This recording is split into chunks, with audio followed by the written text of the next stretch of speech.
Hi guys, this is Paige. I want to make this video about being heirs of the kingdom, heirs of God. If you're God's child, you're his heir. The Spirit itself beareth witness with our spirit that we are the children of God. And if children, then heirs, heirs of God and joint heirs with Christ, if so be that we suffer with him, that we may also be glorified together.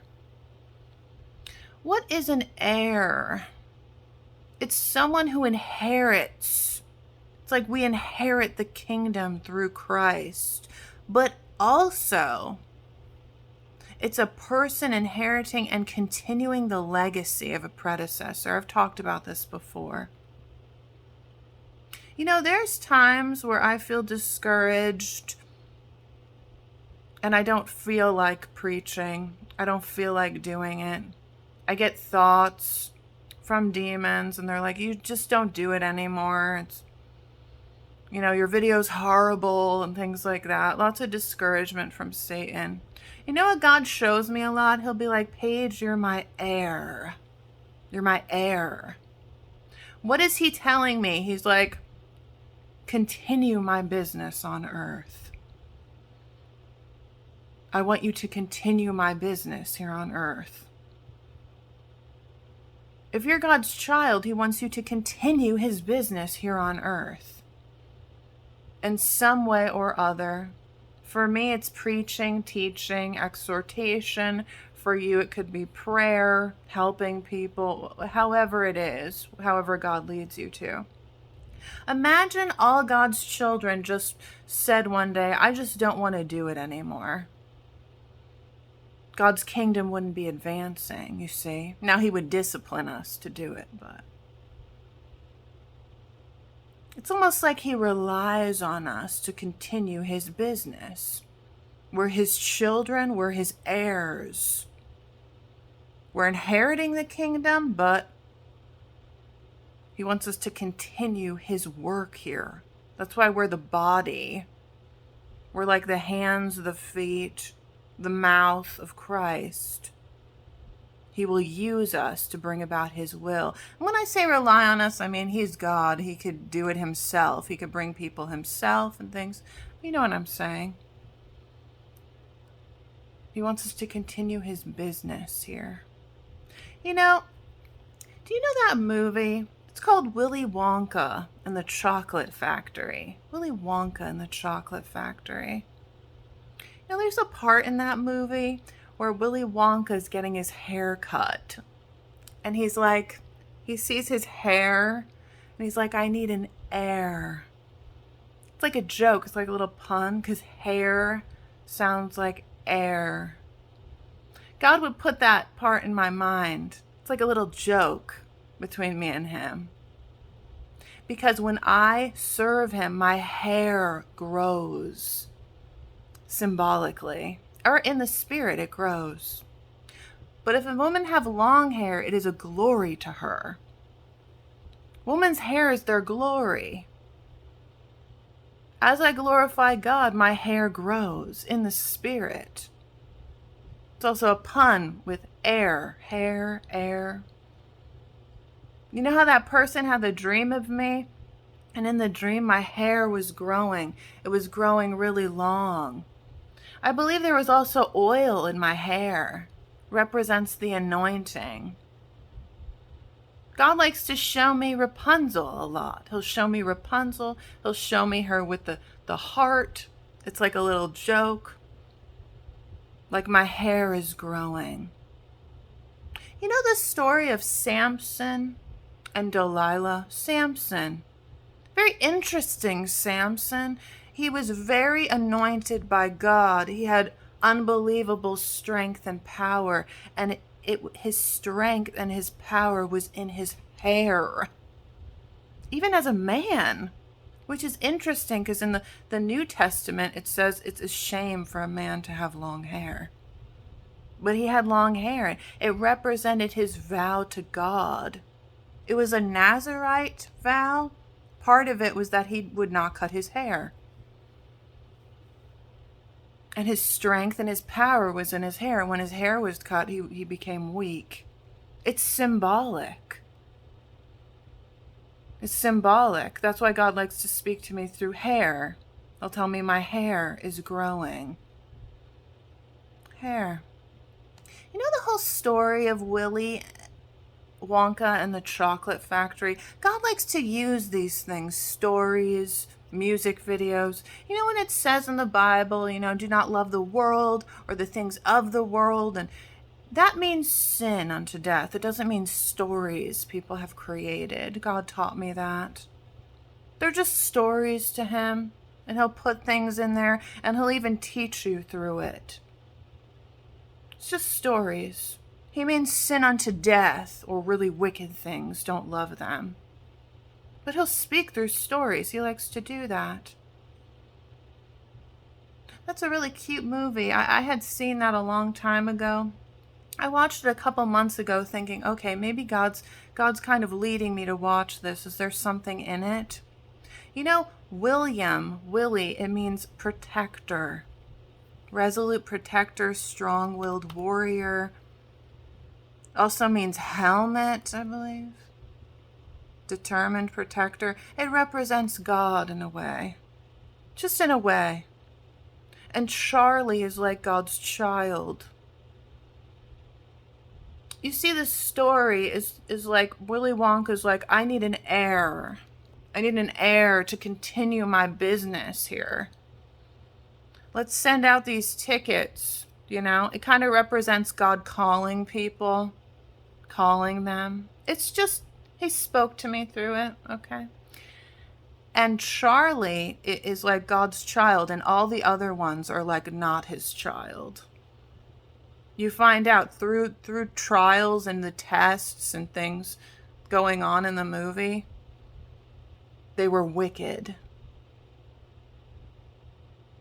But Charlie was good, and he became the heir.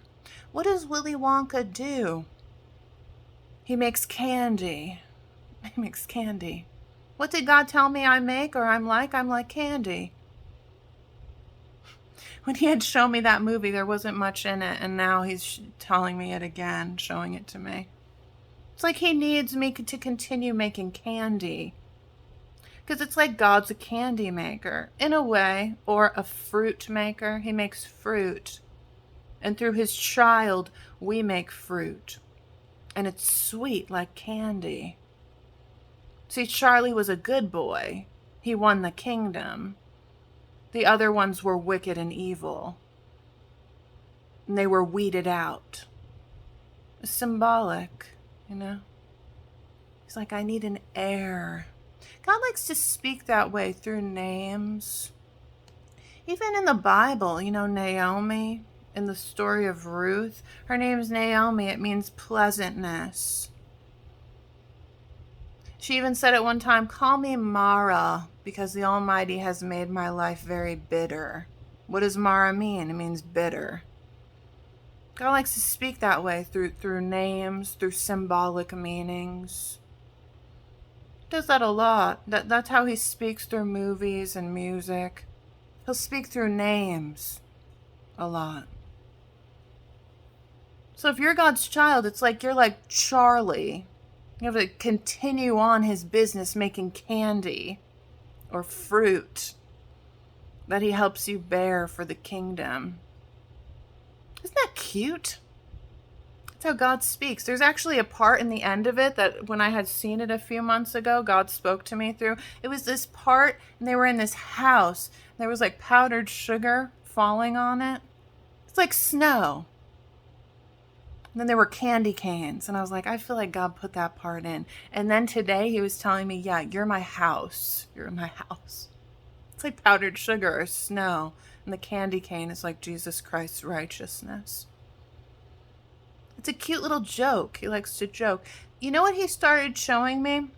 The word pop. Pop. Just constantly, everywhere. I'm like, what is this? What does this mean? See, when God's trying to tell you a message, give you a message, he'll show it to you over and over and over again. And then he wants you to look it up. The definition, look up the name meaning, look up the symbolic meaning, ask him what it means and things like that. What does pop mean? It actually means in in a synonym making a bang. It's like a bang. You know how he would tell me I make a boom in the spirit? It's like a boom. But it's a word that's used for father. People would call their dad that. Do you see what he did there? Then he would tell me I make a pop, I make a boom in the spirit because I serve him. And then he would tell me lollipop, popsicle, as a little joke. Like I'm sweet. I'm giving sweets. You know, if you're God's child, God wants to show you his glory. I would tell him that. I'd feel like I was Moses. I'd be like, show me your glory. Show it to me. And he does. He does. And when he shows me the things he shows me, I'm like, this is what a relationship with God is. This is what it is. Seeing his glory, hearing from him, the creator of the entire universe, showing you amazing things, being in awe of him. This is what this is. This is what all his children should experience the way I do. And God agrees. He's like, yeah, I'm telling you, he shows me his glory. And I am in awe of him daily. Before my third thorn, he was speaking to me. Now it's even higher because I seek him. I guess I could say constantly. I seek him very much. Sometimes I'm not, but I'm like a little detective. That's what he told me. I told him, if you're telling me I'm a detective, let me see that again. Tell me that. And I was reading something this woman had said. It had nothing to do with detective or anything. And she was like, good detective work. I was like, detective. I'm a detective. Why am I a detective? Because I find God's messages. Through movies, through music, through any way he wants to speak to me, through ads. I find the messages, I look them up. I ask him about it, he speaks to me. He's teaching me, I'm like a little detective. You know what God was showing me the other day? I was watching this part of a show God had led me to. I was like, okay, I don't know why I'm watching this, but there was this scene, these two guys were hanging out outside of a building, and these little girls came. These two little girls, they were Girl Scouts selling cookies. On their box were sunflowers. God's like, you're my sunshine. Sell those cookies or give people cookies. I'm telling you, it's him.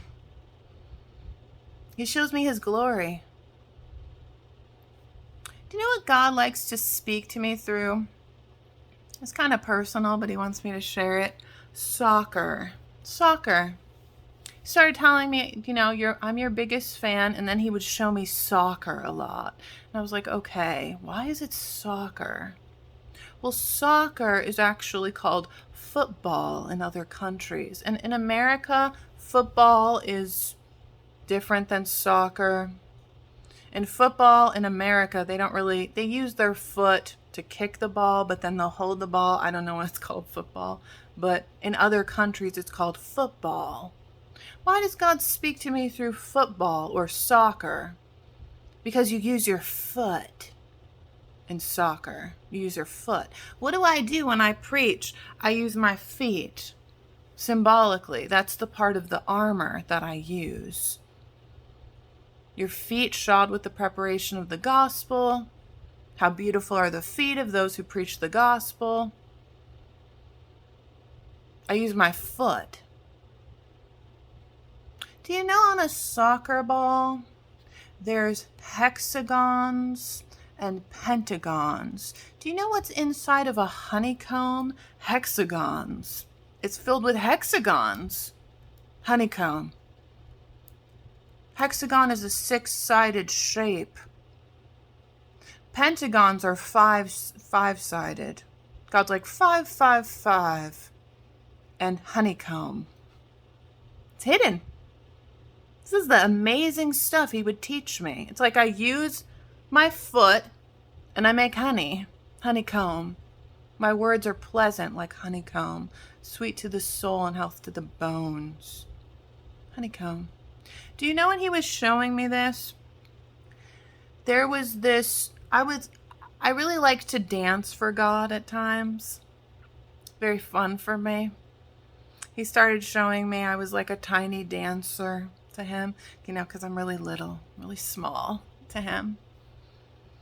And he showed me tiny dancer. Then someone on Instagram said tiny dancer. Then he used 2 songs that said tiny dancer. I was like, okay, I'm your tiny dancer. He also showed me I was like his dancing queen. He would show me all these cute little things. And I was like, I wonder if God likes my dancing. I feel like he does, but he led me to this song. Okay? It was about this woman who danced, and the man really loved her dancing. Part of it's in Spanish. Do you know when I looked up the lyrics of that song and the English translation for that song, there's actually that song, and it was performed at a soccer ball match. And they changed the lyrics. Do you know what it said in Spanish? Tu Dios te está mirando. Do you know what that means? Your God is watching you. That's what it means. I was like, what? Why is that there? That's him. That's him showing me his glory. I was like, that's the sort of thing he shows me. Show me soccer. He's my biggest fan. Then the song, he likes me dancing. It's pretty to him. And then he showed me that song of her singing at a soccer ball match or football, however you want to call it. And she was like, your God is watching you. I was like, you know what her name means? Woman of grace. Woman of grace. There's also another song she sings at a soccer ball match. You know what it says? You're a good soldier, Listen to your God and go feed people. Basically what it said. I was like, what is this? She had pom-poms in her hair, bells, and shells, which mean protection. I was like, you're driving me crazy here. It's God. It's so exciting. I'm like, it's not even Christian music. He speaks through everything. Part of that's created for me, I believe. It's God. That's him showing me his glory. He wants to show you his glory. You see, and he would show me soccer. I'm your biggest fan. Listen to your God. Go feed my sheep. Through them. How did he do it? He put it in their mind. He put it in their mind. And then they said it. They did it. When I say God inspires things for us, this is not a one-time thing. This is like over and over and over. He does it over and over and over and over and over. And he shows me and he confirms it. And I'm like, this is what this should be. Not Pharisee doctrines. Is seeing the creator of the entire universe's power and his glory. That's what it is. And that's what's sweet. That's what's sweet. That's the honeycomb from him. And in soccer also, there's netting, they kick the ball into the netting. It kind of reminds me of the lattice that he looks at us through. In Song of Solomon, it says, he standeth behind our wall, he looketh forth at the windows, showing himself through the lattice. These are the interesting, amazing things he would show me. God's very interesting and entertaining. He would teach me about flowers, stars, just the meaning of flowers, the meaning of this, just everything. Fruit, just everything. You've been teaching me through a football. He's very detailed. He's like in everything. You see, but he's hidden. He's hidden in everything. That's why it takes faith, but he'll confirm it to you. God's our biggest fan. He wants us to use our feet, our hand, our mouth, and serve him, to continue his work on earth. We're his heirs. That's what he's saying. Listen to me. Your God's watching you. Go feed them. Now, not everyone is going to be feeding the way I do God's sheep. Everyone has a different calling in life. Find it and continue God's business here on earth.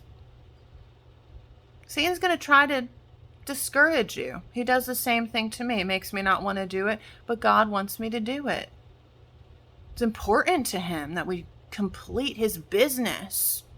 I want to complete all the business he has for me.